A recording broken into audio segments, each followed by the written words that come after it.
Welcome back to Orange Hat Reviews, everyone. Hope you're all having a wonderful day. So, this mystery review, I want to give a shout out to my cousin's wife because she's the one that essentially picked which of the big three from Nolan that I decided to choose for this mystery review. I asked her to pick one letter out of T, I, or P. She picked P. Then I did a poll on Twitter, and the poll had P as the majority as well. Didn't tell anybody what it was about, only that it was in response to the mystery review. And the majority of the people picked P. And so, out of Christopher Nolan's majority, or big three that I consider his big three, The Prestige, Tenet, and Inception. Those are three great movies that really play with the mind in a way, that are really put together well. I actually found that they were very good movies, but I only had to pick one for the review. So I picked The Prestige. Tabletop Junkie, how you doing? Ruben Thomas, good to see you. So yes, 2006, The Prestige film with Hugh Jackman, Christian Bale, Michael Caine, which was part of the hints as well, Rebecca Hall, Scarlett Johansson. Scarlett Johansson before she got into the MCU, mind you. And this movie was very well done. Also, David Bowie was in this film as Nikola Tesla, which was an interesting casting choice. But it also was a very good casting choice. He did a wonderful job in this film for the brief bit of it that he was in there, along with Andy Serkis in this film playing Tesla's assistant, Allie. So, the biggest gripe of this film is that there's very little timestamp on it. It takes place mostly in 1899. However, it jumps between different time spots where, or the main character that is played by Christian Bale, Borden, is in jail, getting tried at the beginning of the film. He's also reading his rival Angier's journal, who he supposedly killed. In the beginning of this movie, it shows a magic trick gone wrong, essentially.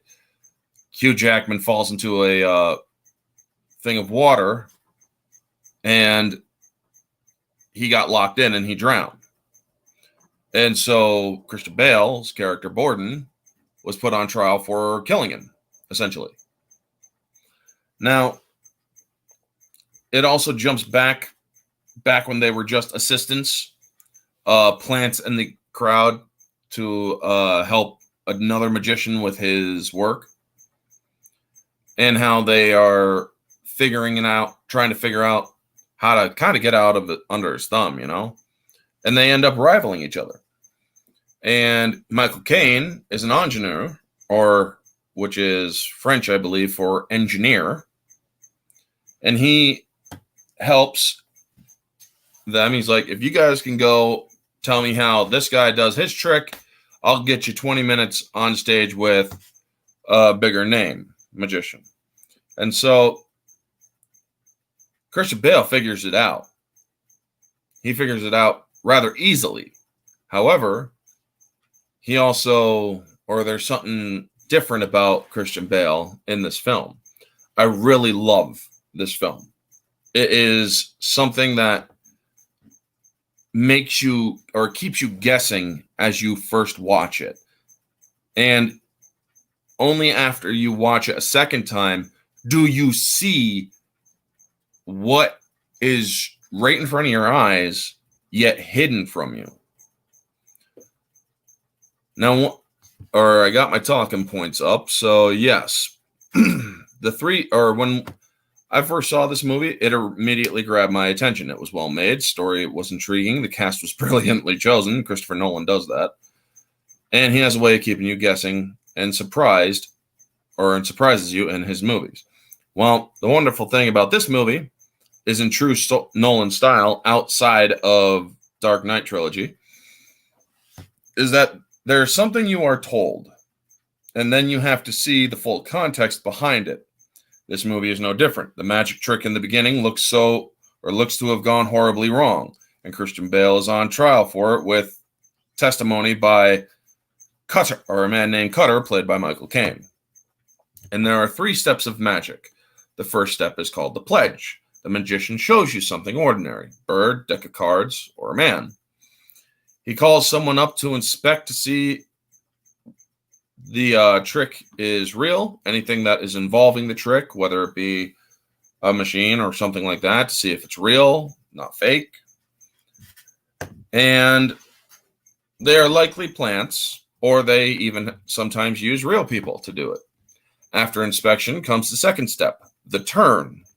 The turn is the magician takes something ordinary and makes it do something extraordinary. Now, I love how they show the bird trick with this, or going through this. Michael Caine is performing this in sequence to a little girl, where he puts the bird into a cage on top of a stool or a small little desk or a small little table, crushes the bird in the cage after he puts a cloth over it, pulls the cage up, and, well, the cage, or pulls the cloth up and the cage is gone. Now, that's the extraordinary part. The prestige, the selling point, is convincing of the trick being real and also bringing back what you have made disappear. And he shows the little girl the bird and lets it fly off. Now, what a lot of people don't realize is that this trick is rather very violent because it requires killing the bird. When you crush that cage, you're crushing that bird. You're killing it. And they show this in the film. And you have another bird ready that is alive that comes out to show the rest of the people. Geek Detective Pierce, good to see you. He's probably one of the last real directors in Hollywood. Yes. And his brother is also a good director and producer as well. His brother did the show Person of Interest, which I actually am watching through right now. Not to review, but just sometimes I watch things so I don't have to, or not to review, but to enjoy because they are things that I truly enjoy. Person of Interest is actually one of those shows that I really did enjoy.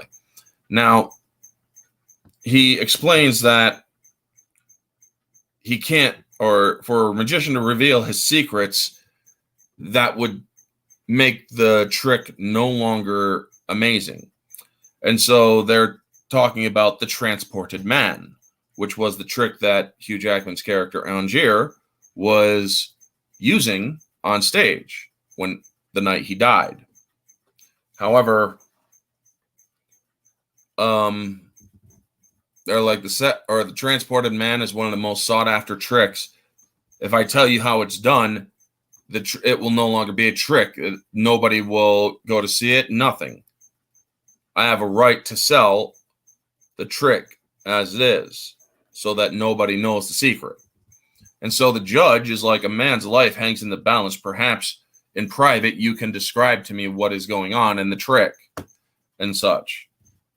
And so they do have the discussion in private, except that Michael Caine's telling him, this trick was real. There was no trick. He would disappear and he would appear somewhere else. There was no trick behind it. It was actual magic. Well, that gets people wondering. This is 1899. I mean, period piece. So then we see the two characters. We meet them and whatnot. We see the beginning of their careers. And a solicitor also visits Borden before we get told that part in jail. And he wants to buy his greatest trick, the transported man, at the behest of a Lord Caldlow. Or Caldlow. Yeah. The movie covers both magicians trying to outdo one another. And that is actually a very well done. This movie just does it so well. How these two hate each other and are trying to ruin each other. And how it goes back and forth between them. One simply, or it's because the trick that went horribly wrong, which is covered in the film, was when they were both working as plants for the audience, or in the audience. Now, we will get to that in sequence. We then see that Borden, Christian Bale, is in jail for the death of Angier. And he also got a hold of Angier's journal as it was given to him by the solicitor. And he's reading the journal, and he realizes that Angier went to Colorado to seek out Nikola Tesla. This was in the middle of the rivalry. This was in the middle of their performance rivalry, so to speak. And so he is looking for Mr. Tesla. He goes up, gets shocked at the fence. This is Angier. And Andy Serkis comes out with a double-barrel shotgun ready to blow his head off. He's like, boy, you're journalists. It amazes me how you guys can't even read. Oh, hey, you're the great Danton. Love that name, Danton. It's French. Danton Angier. But anyway, he's like, I need to speak with Tesla. And he's like, I'm sorry, but that's pretty impossible right now. We're doing experiments. He's like, well, money's no object. I will pay whatever. And he's like, I understand that, but we really can't right now. Well, I'm going to be at the hospital or the hotel indefinitely. And so he's down there and whatnot. So then we skip to the beginning of the performances or of their careers, where they're talking and they're sick and tired of being the plants in the audience. So they have to guess how this Chinese magician does this goldfish bowl trick. And they see the trick done. They go to see it. And then they see the magician hobbling outside of his, or outside. And immediately Bale gets it. He's like, this is it. Total devotion to his art. Even out in public, he's still playing his role. Now, you would wonder how he easily picks up on this. Well, maybe later you'll find out. One of the cool things about this film is how blatantly obvious things are only after you see them once. There's this one kid, Rebecca Hall's nephew in the film, when he sees the magician do the bird trick that kills the bird and has another one come out. Well, the kid somehow understands the trick. You don't understand how he knows it, but the kid knows it, and he's like, see, the bird came back. But where is its brother? And he's like, you got a sharp kid there. So after the whole thing, you see he brings out the squashed cage, opens the cage, dumps the bird. It really is tragic how that trick is done. And there really is a nice way of how it is done later on, except it doesn't work out. Although it was a more humane trick. Now, we've all seen nowadays, you can go online, see how these tricks are done, how people can flick their wrist, have a card disappear, and such. I could never do it. I've tried it. Doesn't work. The best I can do is card throwing. That's about it. But the bullet catch, they do that in here. They show the trick to that. Now, these are all because, well, earlier in the 2000s, they had the shows all or magician tricks revealed, where they showed the bullet catch, where you see the bullet get loaded into the rifle or the pistol or whatever, and then you see that it's pulled out and that the bullet itself is pulled out. And then as you're focusing on the assistant, magician pops the bullet in his mouth or palms the bullet and whatnot. And then you see the whole trick. Boom. Well, okay. Did they catch it? Did they not? And there you go. You see them either hold it like this or catch it, or you see them spit it out into their mouth. It really is a clever trick. But it's also a dangerous trick, as they show in this film. Now, when they were still doing talking to each other behind the stage, Michael Caine says you cannot continue using this poor knot trick that you're doing. If she slips while she's being hauled up into the case of water, she'll break her leg. Also, you have got to stop kissing your wife, because watch the lining, because people in the third and fourth row are going to see it.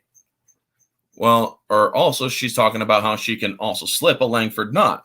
Well, it's explained that the Langford knot is not meant to be a wet knot because it tightens and it only makes it tighter. Well, she ends up drowning the next time they do the trick, and you see her nod to Christian Bale's character, Borden, and he does the knot. He ties it out, and we don't know exactly what knot he ties, and you never figure out what knot he ties. That's one of the plot holes in the entire movie. You never truly understand which knot he ties. And believe me, that is one of the objective flaws of this movie. It's like, which knot did you tie? But we also understand later on why he doesn't know. Borden is the one being asked this. However, you find out why he doesn't know later on, and that is something that's pretty interesting. This movie leaves the greatest reveals for the very end of the movie. And that is something that I love. We also see after the funeral, or during the funeral, Angier asks him, which knot did you tie, Borden? And he tells him, I've been racking my brain about that this entire time. He's like, well, I don't know. And so then he leaves, and this pisses off Angier. You don't know? So we then meet Rebecca Hall, and we see that Borden and Rebecca Hall have become a thing. And we also are introduced to the character Fallon, who is Borden's ingenue. Now, one of the things you notice about Fallon is that you never see his face straight up for more than a few seconds until later on in the film. And only then will you figure out why. And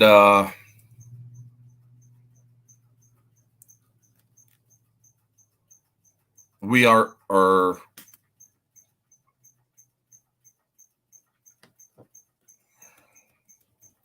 hold on one second.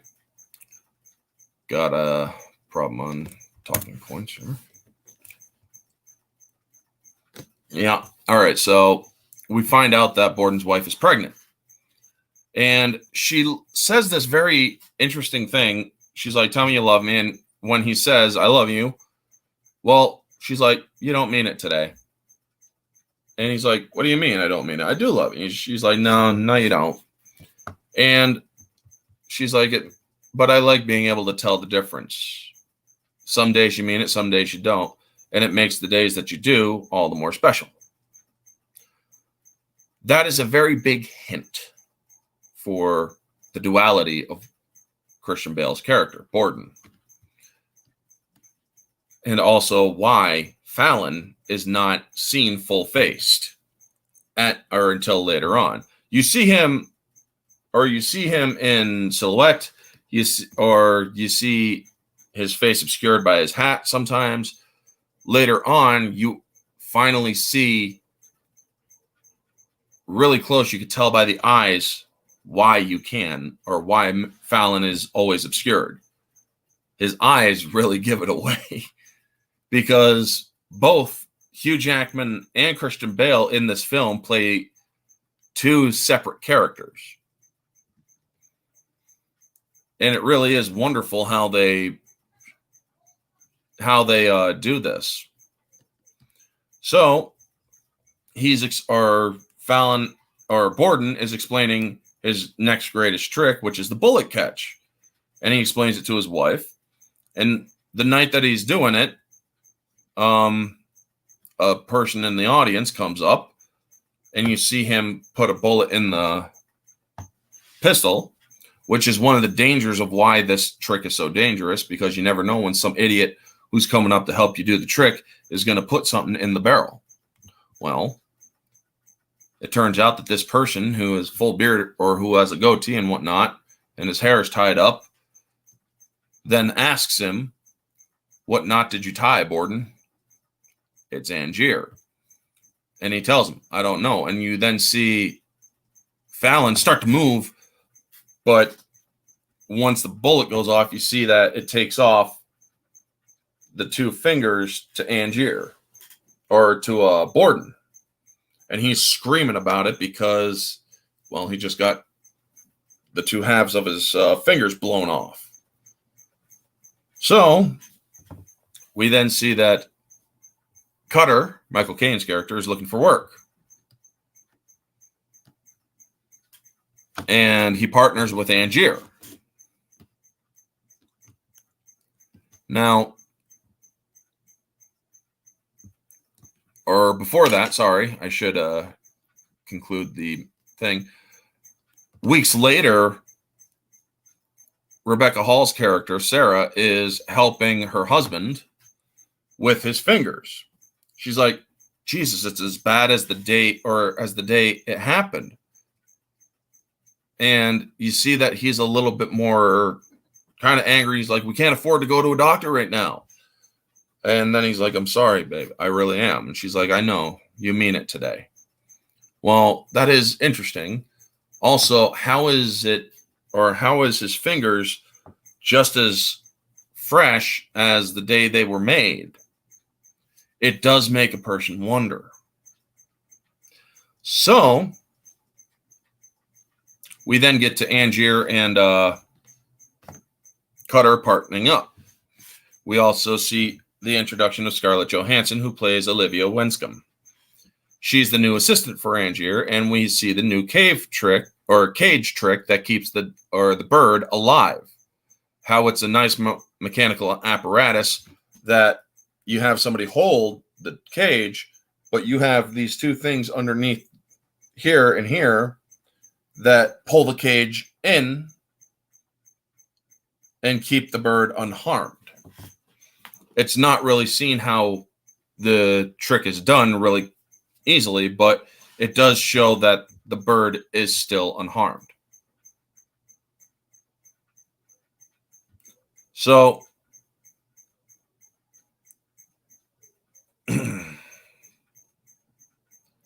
when we see the trick being done on stage, after he has the person who owns the venue, you see him say, "Okay, we can book you for a week." Well, then we have him brought up. We see the trick going on, and he brings up two people, a woman and a man. And he's like, "Sir, could you put your hands on the bottom and the top of the cage?" Well, you see the fingers like this. And then you see that Borden is in a disguise with a wig and a beard. Looks up at Angier and triggers the mechanism really quickly, crushing the woman's fingers as he walks off, and also slaughtering the bird, which was not supposed to happen. And so he gets kicked out of that venue because of the disaster that happened. So then we're cut to Colorado afterward. The back and forth between these is very well done. And the acting of how these people are doing these tricks is very well done. The Christian Bale and Hugh Jackman do a wonderful job acting. That's beyond any doubt. Now, back in Colorado, we learned that it is around 1899. I mean, this is the first time that the time is mentioned. So we also see that Tesla is doing a venue where he's testing his alternating current, and we also get the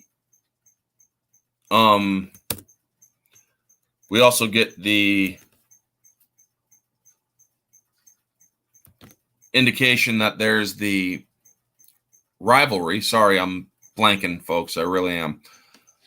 We get the rivalry between Edison and Tesla. We never see who plays Thomas Edison in this film, but it's very suggested that Thomas Edison sends a hit squad after Nikola Tesla when he was in Colorado doing his experiments. Morning, Price is Right review. Good to see you. And yes, it has been a while. How you been? So,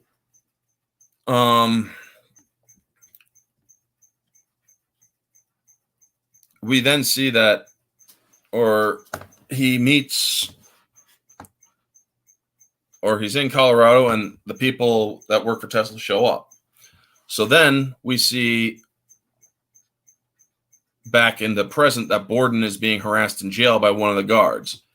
And he plays a trick on the guard, and the guard ends up getting chained by his leg, and he gets slammed into his cell because, well, you're not supposed to do that with the guards. You're not supposed to, that is considered, well, nowadays, if you did something like that, that would be considered an escape attempt, and you'd automatically get 7 years in jail for it.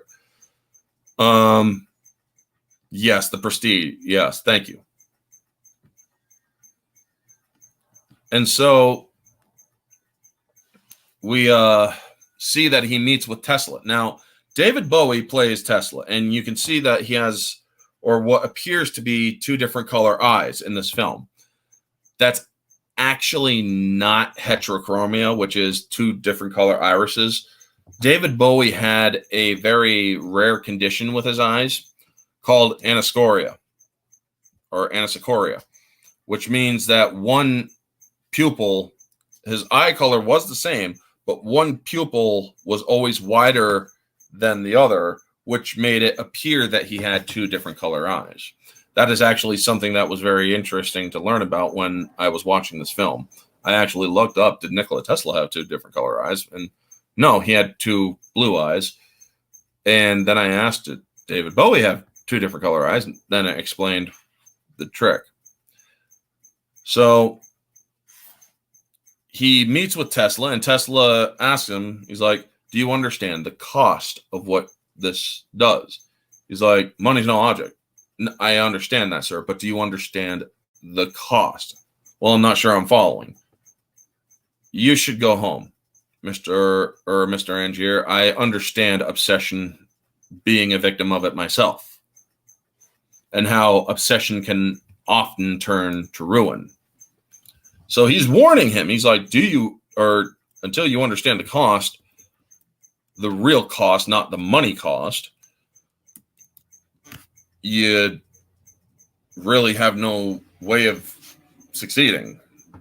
So then we are cut back to the past again, and we see Borden has a new trick, the double trick. And so this causes Angier to be pissed. He's like, you don't get it. The Prestige is the same man. He went into that cabinet and came out of another one across the stage. It was the same person. And so Michael Caine's like, yeah, it's a double. That's how it worked. He's like, no, this was the same person. And then Scarlett backs him up. It's like, yes, it was the same person. He wears padded gloves to cover his injury of the 2 fingers. It's the same man who comes out. And they're like, okay, well, then we're going to he's like, he stole my life. I'm going to steal his trick. You see how obsessed that Hugh Jackman gets in this film. How his obsession leads to his ruin, essentially. I mean, this movie does so well. The back and forth, the ups and downs, the lives of both of these characters. And it keeps you guessing what's going to happen next. Well, they find a double for Angier, who is this drunken, slightly more overweight than he is, actor who is French, who can also do several different accents and whatnot, but he can never mimic Angier's normal accent. Well, they get him spruced up. They show how he's going to do the trick, which involves a trapdoor beneath the stage and popping up the other guy on the other side after they toss a hat across the stage. Well, they show the stage very well, but because Angier doesn't like the fact that he has to give his praise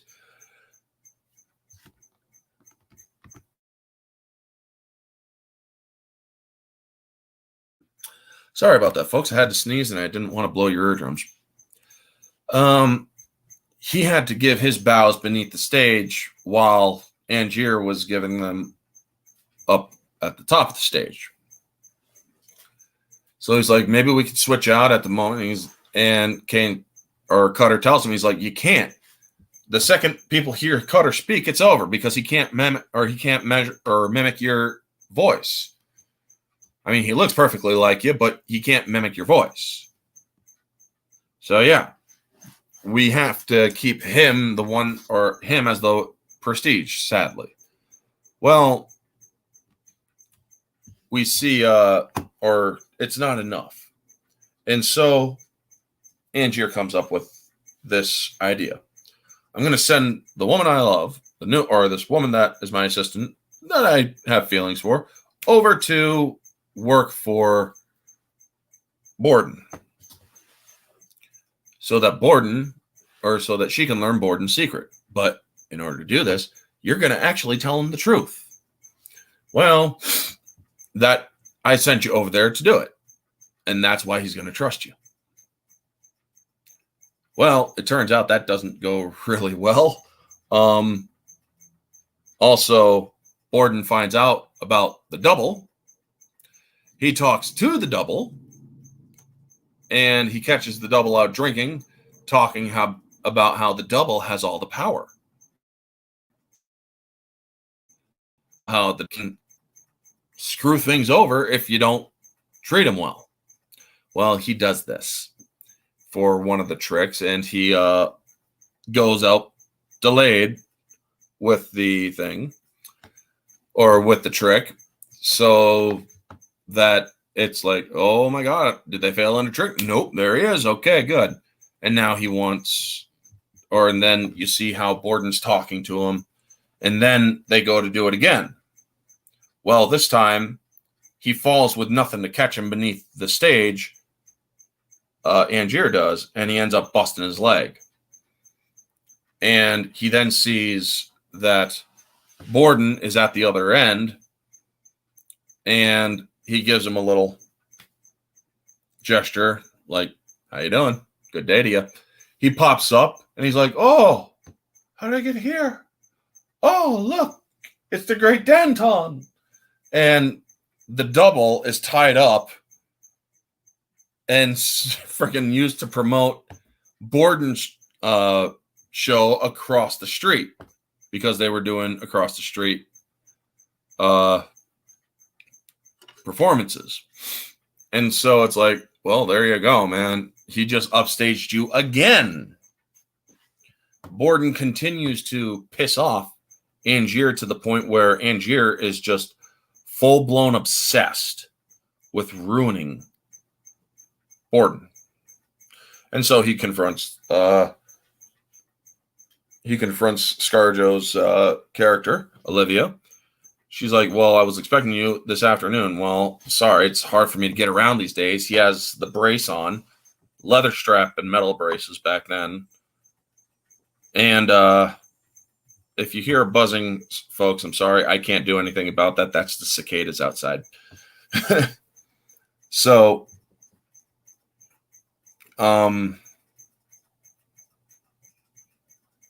she tells him, I got his notebook, and he's looking through the notebook, and he's like, this is encoded. I need a cipher, or this is a cipher text and whatnot. She's like, well, what if do you really need the keyword? It would take, or it's impossible without it.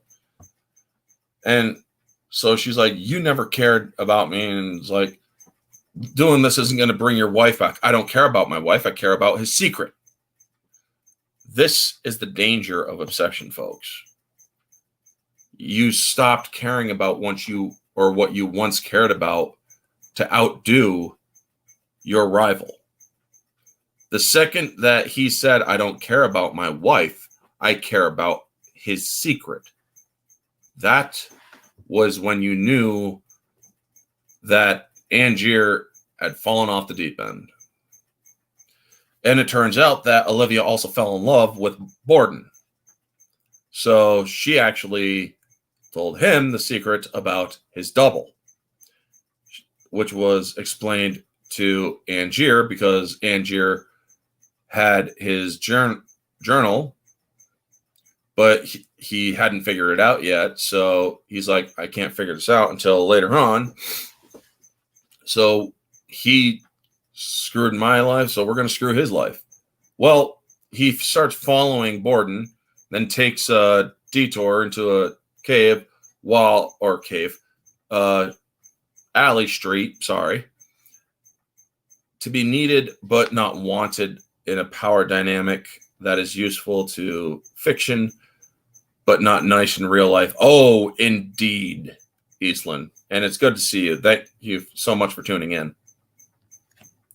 And when our Fallon is following Angier, who's following Borden, and he's like, if he comes for me, let him go for me. I don't care. Well, then Borden or Fallon, Angier takes off into the alley, and Fallon follows him. And so he goes up some stairs, and then Fallon goes to follow him there. And he ends up falling through the stairs, Fallon does, and into a coffin. And you then see Michael Caine tapping or nailing the coffin. And before this all happened, you also saw Fallon load a pea shooter 22 pistol. Well, as Cutter's nailing the coffin, you hear or you see the gunshot, and he gets shot in the arm. And he's like, saves me from poking you an air hole. So then they have Borden come out to a cemetery. Agreed. Once you want something at any and all costs, then you are on the edge of a cliff and all actions are dangerous. How much do you really want it? Exactly. So he ends up getting the cipher key, the keyword to his journal. And he's like, now where's my engineer? Right here. And he's buried. He's like, is he alive? How fast can you dig? So you see Borden digging extremely quickly he's like, Fallon, hey, you hear me? And you got to wonder, why does he care so much about Fallon? And also, what's with the duality of Borden? Why is it that his wife can tell he loves him one day and not the next? You do figure this out at the end. So he gets him out, and Cutter tells Angier, we're going to America because that's where Tesla is. And he's like, well, you're on your own because obsession is a young man's game. So then we're caught up to that bit of a time period. Do not have to read the... Yes, it really is, Eastland. And David Bowie did a wonderful job as Tesla. Thank you for coming in. So we then go back to Colorado. The machine performs. You think it's a failure, but what you don't know is that it's actually a success. So we then see that Borden... Oh, wait, I've already covered that. And that, and that.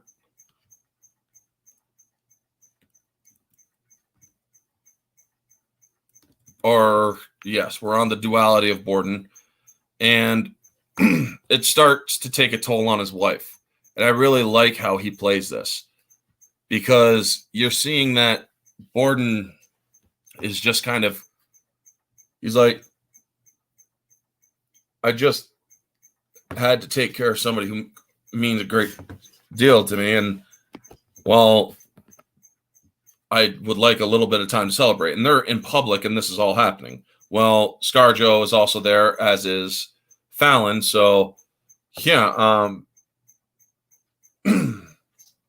you see that those two leave, and it's now between Borden and his wife. Well,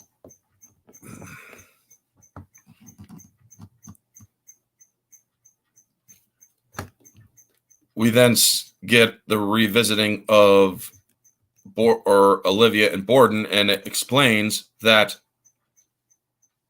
Borden, or Olivia, was in love with Angier, but then because he used her, she decided to get back at Angier by falling in love with Borden, realizing that Borden outdid Angier again, because as he's reading the journal, he realizes that she gave him the journal on purpose. She tipped him off.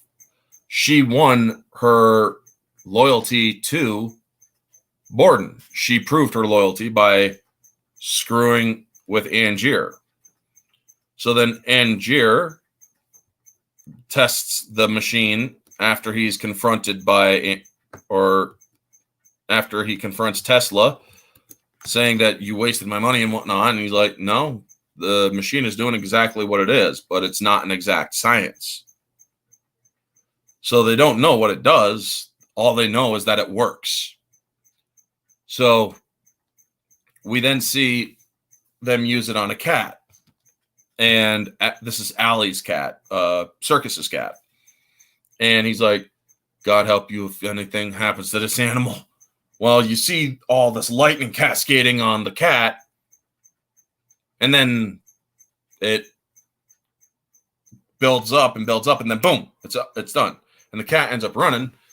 And you then see that this cat is meowing at another cat and kind of angry with another cat, but you see that it's the same exact cat. You also see a field, or a small patch of field, with a lot of top hats, because they were testing it on Angier's top hat before. And they finally realized that it wasn't an exact science. And he's like, we never thought to check the adjustments of the machine because the hat never moved. And he's like, well, don't forget your hat. Well, which one is mine? They're all yours, Mr. Angier. It really is a nice little trick. And my wife says, you love me, but not every day. Yes. Why? That is a good question, isn't it? So he then or Edison's men show up the next time that he goes to visit. Did she willfully betray the man who sent her, or did she succumb to her emotion? We viewers are not sure. I wonder if any of these men valued her enough, if her feelings abandoned an accurate reaction. Well, I will actually discuss that when we get to that point. The problem with this movie is that it does a good job at telling the story, but jumping back and forth can confuse the audience, which is one of the more objective, flawed parts of it. So Borden's life is now on the downhill because his wife is falling into a depression. She's starting to drink. And then you see Borden is screaming, or his daughter wants to go to the zoo. So he goes to see Fallon. He's like, could you take her to the zoo today? If it's not too much of a problem, I got to go see Olivia. Try to help me convince Sarah that I do love her and whatnot. I mean, it really does. You see, he does care about Sarah. Well, sometimes he does and sometimes he doesn't. But at this point, he really does love her and he really does want her or to know this, you know? So it does make you wonder what is really going on with this whole duality. So after we see that Angier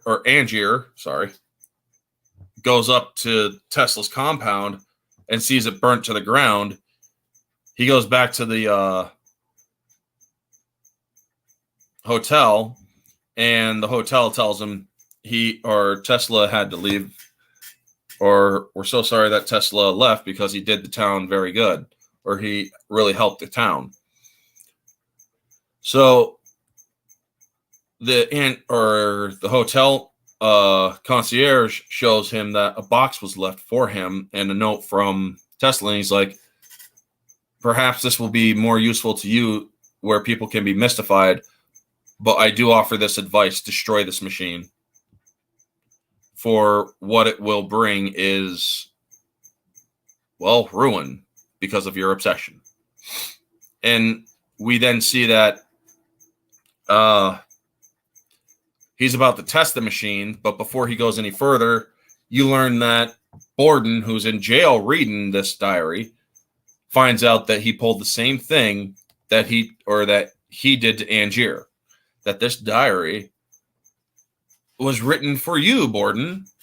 You who is sitting in your jail cell waiting to die for my murder. And it's like, huh.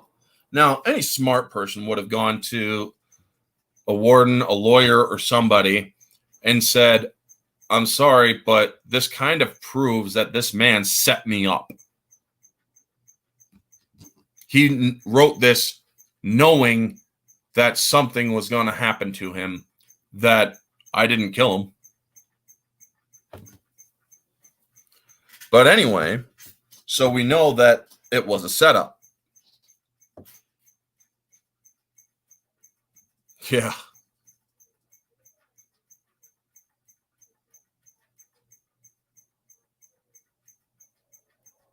Yep. And so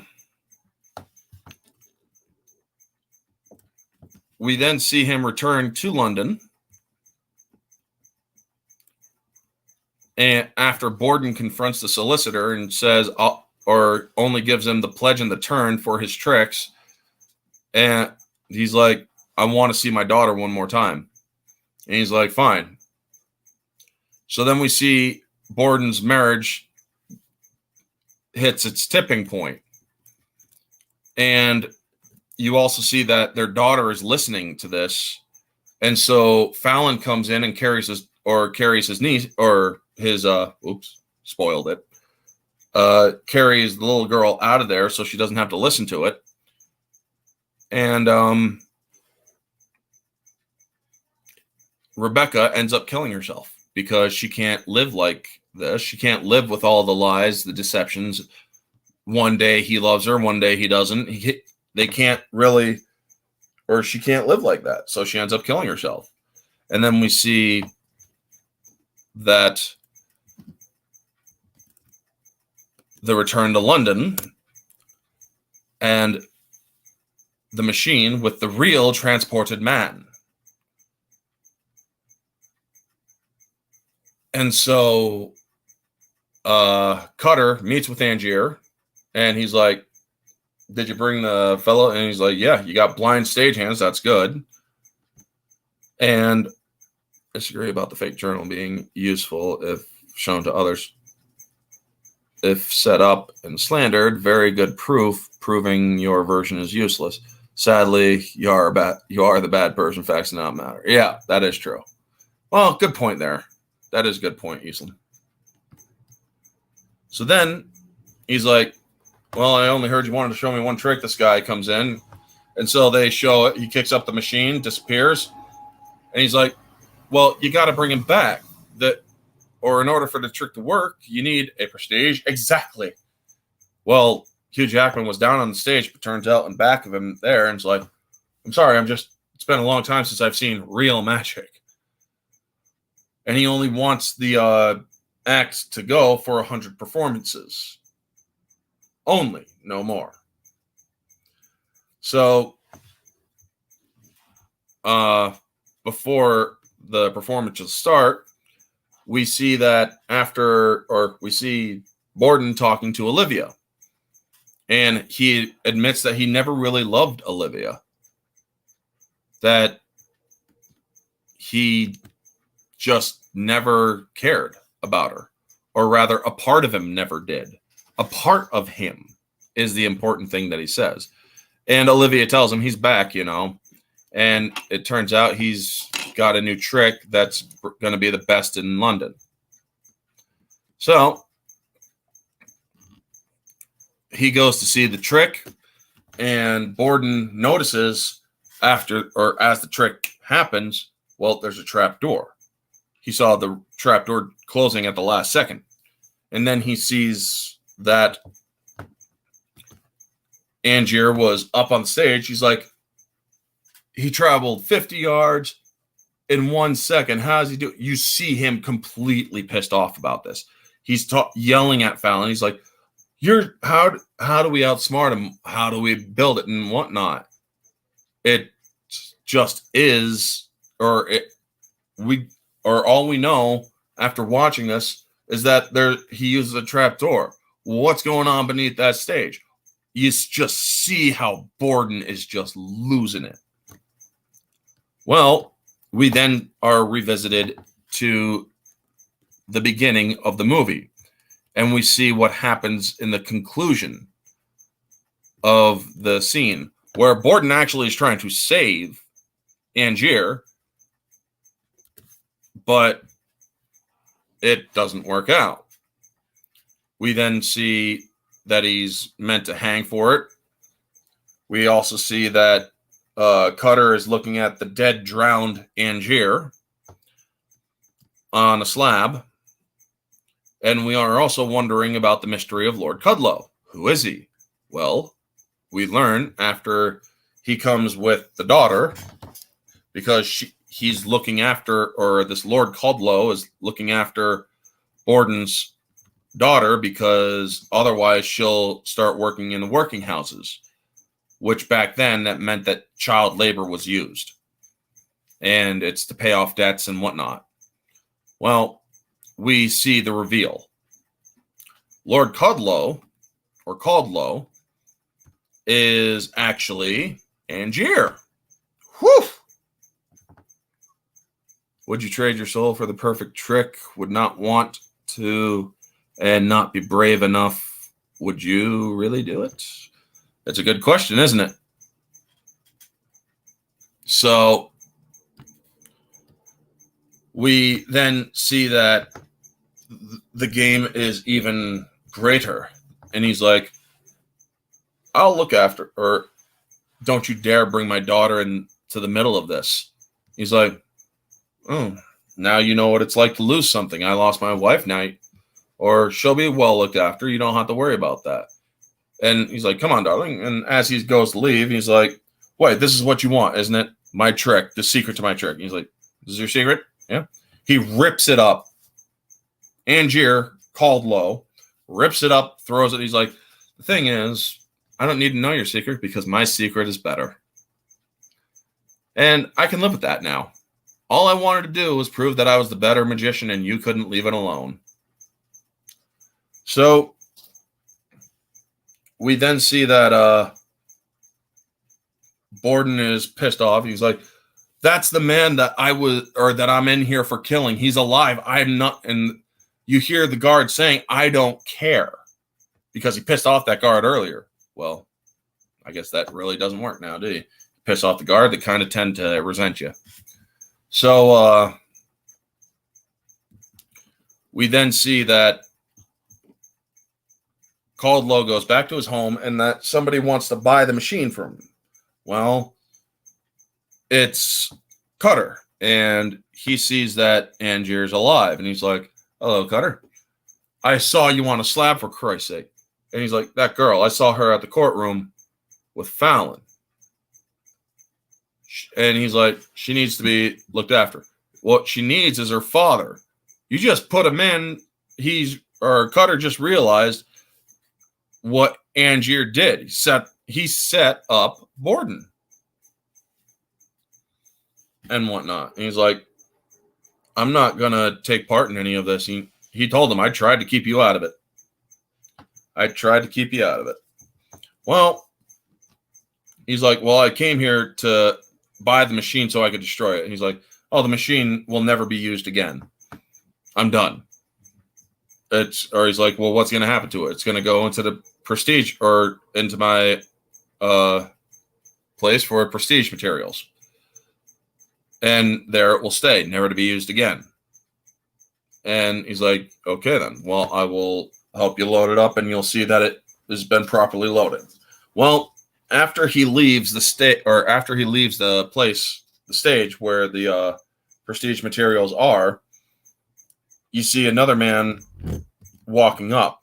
But there was a scene before that where Borden is talking to Fallon, and you finally get a clear shot of Fallon's face. Now, you remove the mustache, the handlebar mustache that goes all the way across his face, you do realize that he kind of does resemble Borden a little bit. You finally get a clear look at his face. And it's like, and he's like, I never meant to hurt Sarah. You know that, but you got to live your life full now. You don't, or live for the both of us. Get my daughter back.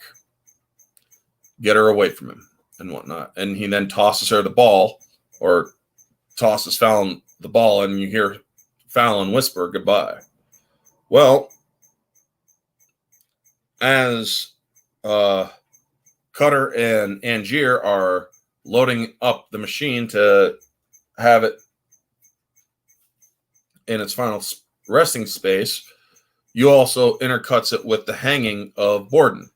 And they ask Borden, do you have any last words? Abracadabra. Drop, and he's dead now.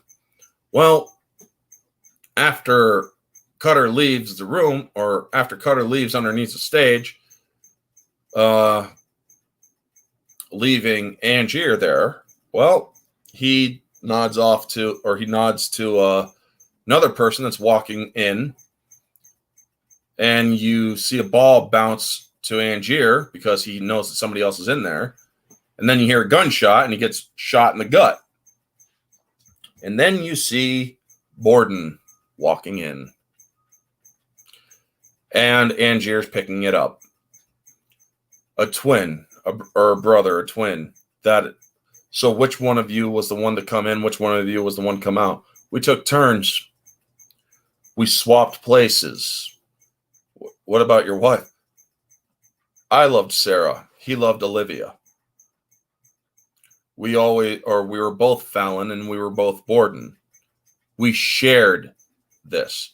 And I told you before, sacrifice, devotion is the key to a good trick. You never understood that because you never sacrificed anything in your life, Angier. And Angier tries telling him while he's dying. He's like, oh, I've sacrificed plenty. Well, then you see the conclusion of what happened when Angier tested the machine. You see that Angier, when he used it on himself, there was another Angier that showed up. And he's like, or he also put a gun to this, or right next to him. So if something happened, he then kills the copy. And he tells him, it takes a lot of courage getting into that machine, knowing if you're going to be the man in a, or not knowing if you're going to be the man in a box or in the Prestige. Knowing that you're going to your death or going to be, or transport yourself onto another part of the stage. I've sacrificed plenty. Just look all around you. Or this Borden doesn't care. Fallon doesn't care. And so then he leaves him. And he's like, you never understood why we do what we do. The world is terrible. Solid all the way through. People are living in misery. But if you can do something amazing, get or fool them, trick them, the look in their eyes, that is why we do what we do. The look in their eyes, the look of amazement. And it's a brilliantly delivered speech just before he dies. I mean, if they didn't get awards for this film, they should have, back when awards were still worth something. And then you hear the introduction from Cutter again, the 3 acts of magic. Except that you also see the ending of that scene as well. Because he's showing, it turns out that the little girl that he was performing to was Borden's daughter. Now, Fallon, who was this one, are revealed, it's like we were both living the same life, or half a life, or the half of a full life. The reason why both of them, or why the fingers were bleeding weeks after they had already been shot off, was because his twin brother cut off, or they agreed to have their fingers, or his fingers, cut off too. Fallon, or the twins, devoted themselves to live to their art. It is one of the coolest, well, not coolest, it is one of the most insane yet amazing things that a person can do, to live a double life, but yet to also live your own life. So it does kind of make you wonder, is Fallon, or is Borden's daughter his, or is Borden's daughter Fallon's? Because Fallon loved Sarah. Borden loved Olivia. But however, who knows about the daughter, you know? Which one was which? Or which one was her father? So he then goes to Michael Caine, who is looking after the girl, and sees the ball. She thinks it's her father. We never know if it really is her father or not, but because she never knew that she had an uncle who was a twin to her father. Back then, probably would have confused the hell out of a kid. But it does give you the full context of why Sarah was always able to tell when her husband loved her and when he didn't. She never knew that it was a twin. She didn't know the full truth of it, but she was able to tell when he said that he loved her, when it was true, when it was not. And so we then see during this monologue, after the happy ending for Borden or Fallon, we see Angier dead in the basement of that area. And we also see inside one of the boxes, or inside many of the boxes, other dead Angiers. That was his secret. he was killing himself over and over and over again for magic. A really demented and diseased way of thinking, and if you ask me. And then roll credits. Now, objectively, this movie I would put at an 8 out of 10. You have some decent, or you have great acting, you have great storytelling, you have great cinematography. All of that is great. The problem is the story is so tightly wound in a knot that it is hard to tell where, when, how, what is going on when you are jumping between different time periods without giving any indication of when these periods are. You can confuse the audience so much that it kind of takes them out of the story, and that can lead to a very kind of low score for a film. So that's why I say that it's more of an 8 out of 10 objectively. I mean, believe me, this film is extremely well put together, except that most moviegoers will be confused of when and what is going on. Even when you have the reveals, that's fine, but you still confuse the audience too much, and some of them might not even be able to wrap their heads around it. While The Prestige is a phenomenal film, it is also confusing to those who are unable to grasp the entirety of it. Subjectively, this movie is 10 out of 10. I absolutely love it. When I'm watching it, just not to review, but to just watch it, I absolutely love the film. I like seeing David Bowie's performance in this film and how he warns of the dangers of obsession and how they can lead to ruin. Obsession is a very dangerous thing, folks. When you are obsessed with somebody, you are pushing aside everything else for that one focus, which is very destructive.